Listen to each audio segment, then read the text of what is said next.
Hey guys, so timing and direction are the name of the game today, and specifically timing and direction in patterns that have an odd number of points to them, such as, or really in the crux of today's tech blog, the pentagram, right?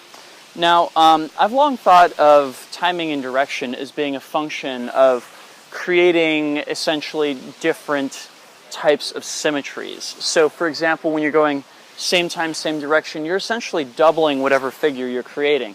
And it doesn't matter how many points that figure happens to have, whether it be a triquetra, whether it happens to be a 4-petal flower, or whether indeed it happens to be a pentagram, right? In either case, essentially you're seeing double the shape, right? But there is another way to look at timing and direction, which is in terms of how many points along the path of the object you're displacing your hands by, right? So, for example, when we talk about, say, a 4-petal antispin flower, we have 1, 2, 3, 4 points that we can get to, and 1, 2, 3, 4 points to displace to, right? So if I displace by 0 points, we can say that this is a same time, same direction pattern, right?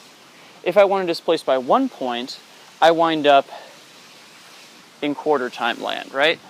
And I guess I could try to do the flower, but I suck at them, so that's all you're getting. If I displace by 2 points, I'm now in split time, same direction land. And interestingly enough, if I displace by 1 more point, I'm now in quarter time land, but I'm in quarter time land going the other way, which would be like that. So the world changes a little bit when instead of using 4 points, we use the 5 points of the pentagram.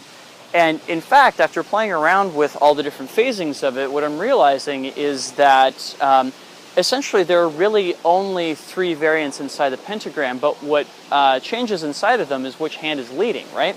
So, for instance, if we start off with our same time, same direction variant, you can see as we roll through the 5 points, we have our nice doubled figure.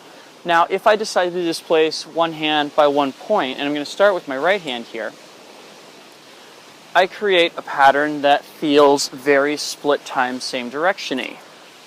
It's a word now, all right?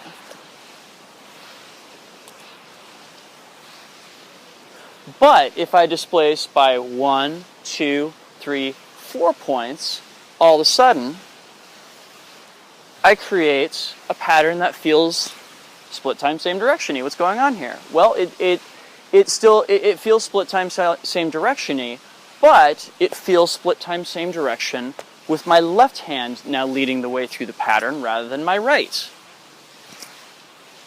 And if we take the middle 2 figures, that is, if I displace by 1, 2 points, I create a shape where it seems like my hands are always going to neighboring spots along the pentagram. And if I displace by 1, 2, 3 points, it also creates that feeling where my hands are always at adjacent spots along the pentagram, excuse me. The difference, of course, being that essentially the positions of my hands are reversed depending upon which of these patterns I'm going through. If I displace by 2 points, then when I come to the bottom right here, my arms are crossed. My right hand is going to be on my left side, my left hand is going to be on my right side, and so on and so forth. If I displace by 1, 2, 3 points, however, then when I come down, my hands are on native side, right? So the trick to learning these actually is that if you can learn all these different positions and learn them with your hands in both orientations, that is, right hand down in this position or left hand down in this position, right hand down in this position, left hand down in this position, left hand up here or right hand up here, left hand up here or right hand up here, open or crossed, guess what? You've got all the positions you need in order to get through all of the different phasing patterns that you can do in the same direction in pentagrams, right?